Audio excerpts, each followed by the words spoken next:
की नौसेना का गर्व बढ़ाने वाले एक नहीं बल्कि 8 पूर्व नौसैनिकों को कतर में क्यों कैद करके रखा गया है। 120 दिन से नौसेना के 8 पूर्व अफसर कतर की राजधानी दोहा के एक अवैध डिटेंशन सेंटर में है और उनका परिवार भारत में बेचैन है। ये मामला पिछले साल तब सामने आया था जब एक महिला मीतू भार्गव ने इस मुद्दे को ट्वीट करके पीएम मोदी से गुहार लगाई थी। डॉक्टर भार्गव ने ट्वीट में लिखा था कि मातृभूमि की सेवा कर चुके 8 वेटरन नेवी ऑफिसर्स दोहा में 57 दिन से अवैध हिरासत में हैं। जानकारी के मुताबिक इन 8 पूर्व नेवी अफसरों को 30 अगस्त से ही हिरासत में रखा गया है।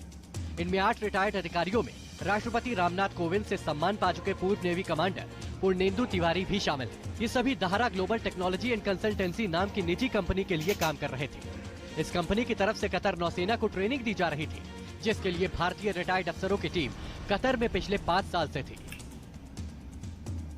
बताया जा रहा है कि इन्हें उस समय गिरफ्तार किया गया जब ये अपने घरों में आराम कर रहे थे। अस्सलाम वालेकुम वरहमतुल्लाहि वबरकातुहू।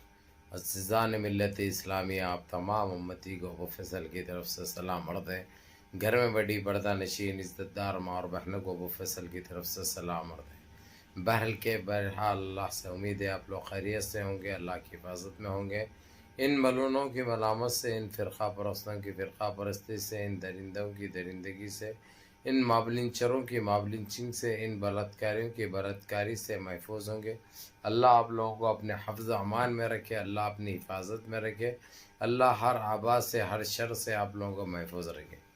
बहरहाल ये 1 मिनट 2 सेकंड का आप लोग ने जो क्लिप देखा है, जो मैं बताया हूँ आप लोगों को, अब आप लोग खुद फैसला करो ये हमारे भारत की सरकार किसकी है, आखिर किसके लिए कुछ करेगी ये, जबकि ये 8 ऐसे कमांडर्स थे जो अपनी देश के लिए 32 साल सर्व कर दिए, ना दिन देखा ना रात देखी, अपनी जानों की कुर्बानी देने के लिए निकल गए थे।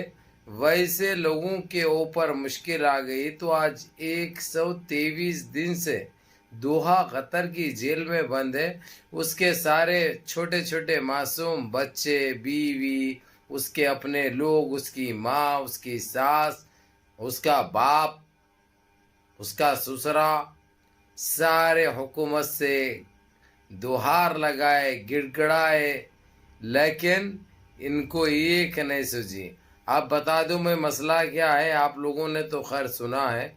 ये लोग एक कंपनी है, लोकल कंपनी कतर के अंदर, वहाँ पे ट्रेनिंग देती थी मिलिट्री के रिटायर लोगों को, नेवी के उसके, क्योंकि ये समंदर के बहुत माने हुए लोग थे। ये समंदर के बहुत माने हुए कीड़े थे ये लोग। इनका तजुर्बा और एक्सपीरियंस जो है सो वहाँ पे चल रहा था। ये लोग ने थोड़ी सी कतर हुकूमत के साथ गद्दारी ये की, क्योंकि इनके रगों में रहता, वो तो क्या कर सकते, इन्हों भी मजबूर है। इनके पास इनके रगों में रहता ना भाई, वो कुछ चीज़ें सऊदी अरबिया को भेज दिए वो लोग, सऊदिया को और चाइना को। ऐसे गुप्त मिशन के ऐसे चीज़ें रहते पास जो नहीं बताए जाते किसी को, लेकिन इन्होंने सौदेबाजी की। जैसे ही दोहा हुकूमत को जैसा मालूम हुआ कतर हुकूमत को, होते ही ये लोग रातों में सो रहे थे। रात का कुछ 2:45 बजे का वक्त था। वहाँ पे जाके इनको, जहाँ पे सो रहे थे लोग, आराम फरमा रहे थे, वहाँ पे गिरफ्तार कर लिया गया। उनको गिरफ्तार करके आज 123 दिन हो गया। अब ये लोग ये बता रहे हैं कि ऐसी कोई चीज़ हम लिख नहीं करे, ऐसी कोई चीज़ हम नहीं बेचे, फ़रोख्त नहीं करे, ये हमको मालूम है अच्छी तरीके से, हम ये नहीं कर सकते, ना करे, ये बताए वो लोग। तो उनके पास ऐसे गवाहें, ऐसे चश्मदीद चीज़ें थे, और जिसने ये ख़रीदे, वो ख़रीदते हुए ये लोग बेचते हुए कैमरों में रंगे हाथ पाए गए। उसके बाद इनके पास देने के लिए कोई जवाब नहीं था। ये लोग थोड़े से पैसों के लिए अपने उसका ज़मीर का सौदा करे, ये लोग तो करते हैं, क्योंकि ये लोग की, उससे क्या बोलूँ भाई मैं अब, क्योंकि ये लोग तकलीफ़ में हैं और इनकी फैमिली बड़ी तकलीफ़ में है। मैं लेकिन इतना ही बताऊंगा, दोहा कतर ने जो किया, अगर से उसकी जगह पे कोई दूसरी अगर से कंट्री रहती तो अभी तक ये 8 जनों को रस्सी पे भी लटका देते थे, क्योंकि चश्मदीद इनके पास सबूत है, गवाह है, तो इन चीज़ को नहीं झुटला सकते ये लोग। और कितने में सौदेबाजी भी वो तक उनके पास है, दोहा कतर के हुकूमत के पास, तो कहाँ से झुटला सकते हैं ये लोग। बहरहाल हमारी माने अगरचे तो इनको अब फिल वक्त माफ़ कर देना चाहिए, उनके बच्चों की सूरत देख के उनको मुल्क बदर कर देना चाहिए, क्योंकि अब उनकी एज भी किसी की 58 है, किसी की 57 है, किसी की 59 है, किसी की 61 है, यानी उम्र भी काफ़ी हो चुकी है। और जिसमें से 7 जनों की तो उम्र 50 के ऊपर ही है, 55 की। एक की उम्र छोटी है, 47 है, एक की 47 है। लेकिन इन सारों को छोड़ देना चाहिए, क्योंकि जो सज़ा मिली है इनको 123 दिन की, वो बहुत हो गई भी है। वो लोग करे गलती, चलो कुछ नुकसान तो नहीं पहुंचा दोहा कतर को, क्योंकि अल्लाह रब्बिल इज़्ज़त उसके साथ है। जब अल्लाह नवाजता है, अल्लाह देता है, अल्लाह हिफाजत करता है, तो ऐसे ही होती है। किसी की कोई औकात नहीं रहती कि वो चाहे उसके मुल्क के गुप्त और कौन से भी ऐसे मिशन का वो कर दे, बेच दे, फ़रोख्त कर दे, उसका कुछ नहीं उखाड़ सकते, जिसके सर पे अल्लाह का हाथ होता है। बहरहाल कैफ मेरे अज़ीज़ दोस्तों, मेरे भाइयों, ये एक बहुत बड़ा मसला है, कोई मामूली बात नहीं है। लेकिन हुकूमत इस बारे में अपना पल्ला झाड़ते हुए नज़र आई। ये लोग किसी के लिए आज तक कुछ करे नहीं, तो इनके लिए क्या करेंगे। ये लोग उम्मीद क्यों रखे हैं, ये लोग क्यों सरकार से गुहार लगाए।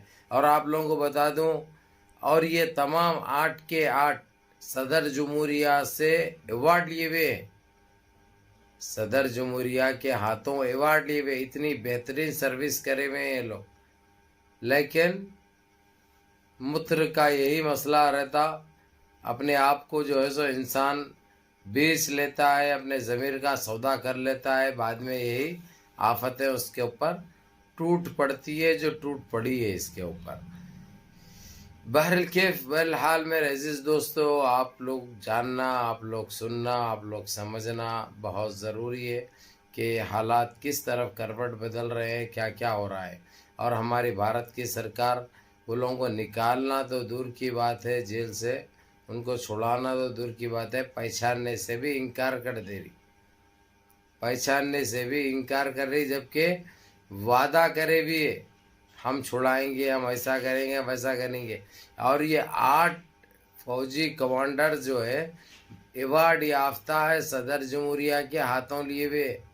और हमारे देश की 32 साल का वक्फा हो गया, 6 जने जो खिदमत अंजाम दिए हैं, उसके बावजूद ये लोग किसी के नहीं होते, ये लोग किसी के लिए काम नहीं करते, ये लोग बस किसी तरीके से नुकसान पहुंचाने की सोचते हैं, सामने वालों के पाँव खींचने की सोचते हैं। ये दस्तूर है, ये हालात है हमारे देश का। बहरहाल कैफ मेरे अज़ीज़ दोस्तों, मेरे भाइयों, आप लोग हर खबर रखना ज़रूरी है, इसलिए आप लोगों को ये रखा मैंने और आप लोगों को बताया मैंने। और हुकूमत किस सिम जा रही है, ये किसके लिए क्या काम करती है, आप लोग जानना, आप लोग समझना बहुत ज़रूरी है। अभी भी आँख खोलो, ये किसी के नहीं है। जब तुमको कोई चीज़ की ज़रूरत पड़ेगी तो ये लोग पहचानने से भी आपको इनकार कर देंगे। अब इसके ऊपर आप लोग खुद फैसला कर सकते हैं, इसलिए आप लोग, आपके आँख खोलना, समझना आप लोगों के लिए बहुत ज़रूरी है। ये चीज़ आप लोगों के लिए बहुत ज़रूरी है। बहरहाल मेरे अज़ीज़ दोस्तों, मेरे भाइयों, ये हालात बन चुके हैं, और जिसमें से वो 8 में से 2 की तबीयत बहुत ख़राब है, 2 दवाखाने में भी थे, लेकिन पुलिस के निगरानी में 2 का इलाज चल रहा है, क्योंकि हालत उनकी बहुत वो है। उनके लिए हम दुआ करेंगे कि उनके लिए बेहतर हो जाए। लेकिन आप लोग खुद जानिए, आप लोग खुद देखिए, आप लोग खुद समझिए कि ये लोग किसी के नहीं होते, हुकूमत किसी का साथ देने वाली नहीं है। इसलिए अनभक्ति बंद करो, आप लोग अभी भी अपने देशवासियों के साथ मिलकर रहो, मुनज़्ज़म रहो, मुत्तहिद रहो, अपनी सफ़ों में इत्तेहाद बरक़रार रखो मेरे अज़ीज़ दोस्तों, मेरे भाइयों। नमाज़ों की पाबंदी करो, माँ बाप की खिदमत करो, बड़ों के अहकाम पे अमल करो और अपने इस भाई को भी दुआ में याद रखो। अस्सलामु अलैकुम।